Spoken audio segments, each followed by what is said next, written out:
एक दिव्य इच्छाधारी पशु है। ऐसा संभव है कि यही चिंता मुक्त गुरुकुल का सत्य स्वरूप है? देव समान पर स्थित एक दिव्य जीव। ये चींटी इतनी शक्तिशाली कैसे? आचार्य क्रिस्तो देव स्तर पर है। हमारे सम्राट भी एक बार में उन्हें पराजित नहीं कर सकते।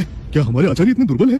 एक बार में पराजित हो गए, उससे बुरा तो यह है कि उनकी शत्रु एक चींटी है। ये देव शास्त्र के शिष्यों के लिए लज्जाजनक स्थिति है। असंभव, मेरे आचार्य पराजित नहीं हो सकते। ये नहीं हो सकता, असंभव। नहीं, ये अनुचित है। हमारे आचार्य जी आश्चर्यचकित थे, इसलिए बचाव नहीं कर पाए और वाली चींटी ने धोखे से वार किया। यदि विश्वास नहीं होता तो फिर से हमें चुनौती दो। चिंता मुक्त गुरुकुल में ऐसे साधन नहीं है जो दिव्य पशुओं का पालन पोषण करे। ये असंभव है। राजदूत केविन ने ये बात गुप्त रखी। अवश्य सभी को ज्ञात है कि चिंता मुक्त गुरुकुल में कोई भी रूपांतरण करना नहीं जानता। कोई पशु मनुष्य का रूप धारण नहीं कर सकता।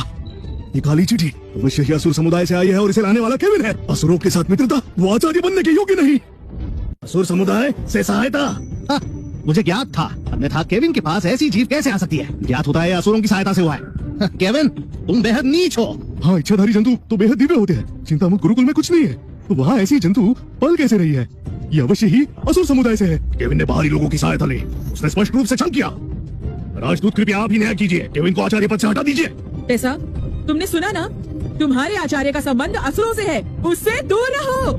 आचार्य जी, क्या ये सत्य है कि आप असुरों से संबंध रखते हैं? मेरे आचार्य आपको सहायता भी नहीं करते। रहने दीजिए, बस मेरी राह में बाधा बनेंगे। अविश्वसनीय। आचार्य केविन ने विजय होने के लिए मर्यादा लांघ दी। यदि हमारे आचार्य ने ये न कहा होता तो आचार्य केविन तो अपने छल से विजयी हो जाते। ये वास्तव में मेरे गुरुकुल में पली है, तो ये असुर कैसे हो सकती है? आचार्य जी ने अंततः मुझे स्वीकार किया। मैं बेहद प्रसन्न हूँ। महाराज, औपचारिकता की आवश्यकता नहीं। महाराज केविन ने साम्राज्य के नियमों का उल्लंघन किया और असुर समुदाय से मित्रता की। कृपया नियमानुसार उस पर कार्यवाही कीजिए। असुर समुदाय? हाँ, वो युवती जो यहाँ काले वस्त्रों में है, वास्तव में एक चींटी है। उसका चिंता मुक्त गुरुकुल में होना संभव नहीं। मुझे सबकी परख है। वो वास्तव में चिंता मुक्त गुरुकुल की दिव्य जंतु है, क्योंकि उसमें वहाँ की प्रभा का अंश है। असंभव। चिंता मुक्त गुरुकुल में ऐसी जीव कैसे हो सकती है? क्या आपको संपूर्ण विश्वास है महाराज? चिंता मुक्त गुरुकुल एक अनुचित स्थान है। वहाँ ऐसी शक्तिशाली जीव कैसे रह रही थी? एक समय पर वो गुरुकुल इस साम्राज्य का सर्वश्रेष्ठ प्रतीक था। इतिहास पढ़ा है तो यह असामान्य कैसे हो सकता है? यदि उसका इतिहास विराट है, इसे ये सुनिश्चित नहीं होता वहाँ दिव्य जंतु होगी। क्या तुम्हें मुझ पर संदेह है?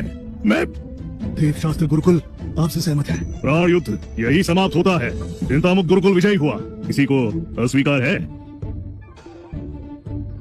सब तुम्हारा दोष है। तुमने कहा तुम गुरुकुल के लिए युद्ध करोगी, परंतु अपनी जान क्यों दांव पर लगानी? माँ, मुझे आशा नहीं थी कि चिंता मुक्त की विजय होगी। वहाँ लोग कम है। हाँ, अब जब देव शस्त्र की नीति नाकाम रही तो चिंता मुक्त अब भी केविन के नेतृत्व में रहेगा। राजदूत घोषणा कीजिए। अवश्य।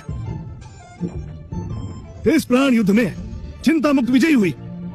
अब से देव शास्त्र को चिंता मुक्त का सेवक बनाया जाता है। मेरी प्रिय शिष्य, तुमने कठिन परिश्रम किया। अब अपने आचार्य के साथ गुरुकुल चलो, मैं तुम्हारे लिए भोजन पकाऊंगा। सुनिए आचार्य जी, मेरे लिए कुछ कार्य? अब से तुम गुरुकुल में रहकर वहाँ की रक्षा करोगी। जो आज्ञा। केविन, तुम देखो, मैं अवश्य ही तुम्हारी गुरुकुल को और टेसा को अपना बनाऊंगा।